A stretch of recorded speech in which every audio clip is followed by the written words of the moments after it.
तो उसका विवाह तुम्हें अपने पति से करवाना पड़ सकता है। राधिका कभी मिलवाया नहीं अपनी सहेली से? डर था क्या कहीं इसी से शादी को ना बोल दूं मैं? माँ मुझे माफ कर दे, मैं अपनी आलस में सब भूल गई। ये काम इतनी फुर्ती से करती है कि क्या बोलूं।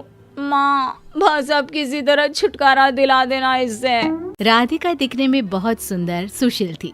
उसका ससुराल भी बहुत संपन्न और खुशहाल था। लेकिन राधिका की एक आदत थी और वो थी आलसपन की। क्या बात है राधिका बहू, उठना नहीं है क्या? ऐसे कैसे चलेगा? 2 बजे दोपहर को सोकर उठती हो, फिर खाना खाकर सो जाती हो। माँ जी क्या करूँ, काम धाम होता नहीं मुझसे, मैं खुद भी परेशान हूँ। ऐसा है ना, ये ससुराल है, यहाँ ये सब बोलकर काम नहीं चलेगा। देख ले काम कर, नहीं तो बस्ता पैक करके पहली ट्रेन पकड़ लो मायके की कल। बहू डर जाती है, करे तो क्या करे, कभी काम धाम तो किया नहीं था उसने। वो उठकर किचन में जाती है, सब्जी काट रही होती है कि दरवाजे पर एक साधु आ जाता है। अलग निरंजन, साधु को भिक्षा दे दे देवी, साधु भूखा है। ओह साधु महाराज आए, इन्हीं से कोई दवाई मांगती हूँ जिससे मेरे अंदर का आलस खत्म हो जाए। राधिका साधु को खाना देती है और पूछती है, महाराज की जय हो। महाराज ये लीजिए भोजन, ये आपका, ये आपकी परिवार का। साधु राधिका से खुश हो जाते हैं। बेटी क्या मनोकामना है, मांग ले, आज मैं खुश हूँ। राधिका तो मानो मुंह मांगा वर मिलने जा रहा था। गुरुजी ऊपर वाले की दुआ से समझ लो किसी चीज की कमी नहीं है। सबसे ज्यादा प्यार करने वाला पति, बड़ा घर, पैसा, रुपया, शांति, सुकून सब है। तो अच्छा है, तो चलता हूँ मैं।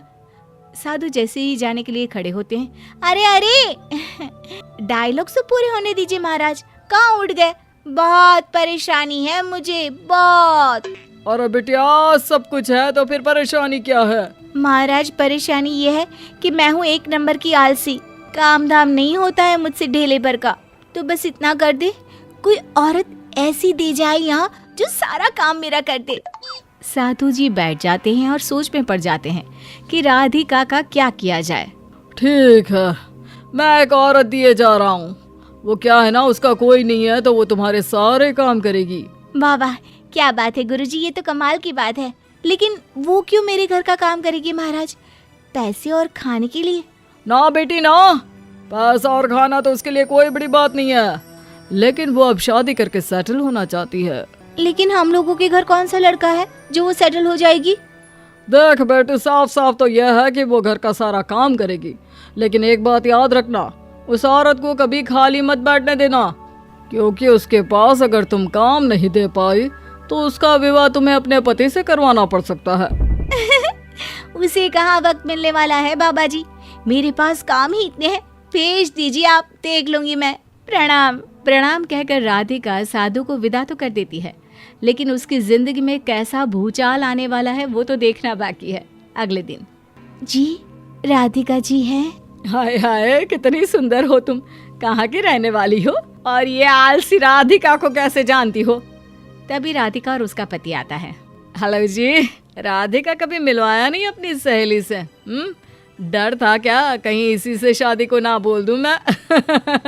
बस हो गया, ये सहेली नहीं मेरी नौकरानी है। आज से मेरे सारे काम मैं इसी से करवाऊंगी, ये मेरी आज्ञा का पालन करेगी। जी बिल्कुल सही, आपको हमेशा मुझे कोई ना कोई काम देना है, नहीं तो आप जानती है ना। वो राधिका के पति की तरफ देखकर हंसने लगती है।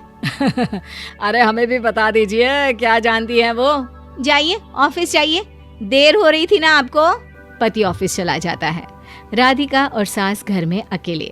जाओ 2 कप चाय बनाकर लाओ। बस यूं गई और यूं आई, तब तक दूसरा काम सोच लेना।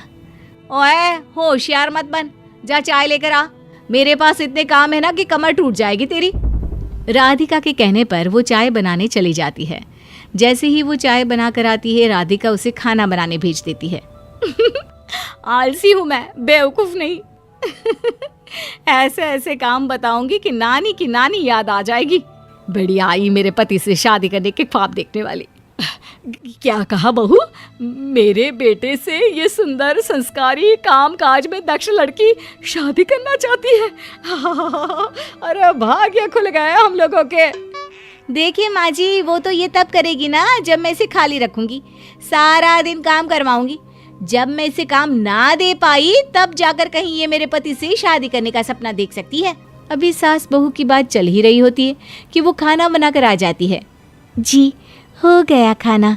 हाँ, तो अब जाकर पूरे घर में झाड़ू लगा दे, अच्छे से सफाई कर दे और पोछा जरा दबा कर लगाना। वो क्या है ना, मेरी माँ आ रही है। क्या तेरी माँ आ रही है, बताया नहीं तूने? अरे इसमें बताने की क्या बात है, वैसे भी मैं अपने कमरे में थी तब फोन आया था। अब कौन कमरे से बाहर आए, आपके कमरे तक जाए और सारी बात बताए। हाँ, थकावट तो सोच कर ही चढ़ रही है, देखिए। हाँ हाँ, क्यों नहीं, आलसी ही रहना जिंदगी भर। बस मैं तो अब ये प्रार्थना कर रही हूँ कि तू एक बार चुके और ये सुंदरी मेरी बहू बन जाए। अब क्या था, सास भी बीच बीच में मदद कर देती। राधिका, जल्दी से दूसरा काम बताओ। घर का सारा काम, साफ सफाई सब कुछ हो गया है। ओह, मैंने तो कोई काम सोचा ही नहीं। अरे मैं सो क्यों गई? मैं क्या कह रही थी, थोड़ा आराम कर लो और थोड़ा काम अब शाम को कर लेना। मतलब कोई काम नहीं है मेरे लिए? पता है ना कोई काम ना होने का क्या मतलब है। तभी पीछे से बहू की माँ आ जाती है। माँ कितने दिनों बाद आई, रुकेगी ना कुछ दिन? हाँ हाँ, और क्या, बेटी के पास आई हूँ तो रुकूंगी ही। माँ, सामान कहाँ है? बीच में ही वो औरत बोल पड़ती है। काम और 2 मिनट में नहीं मिला तो? अरे जाकर माँ का सामान तो अंदर लेकर आ।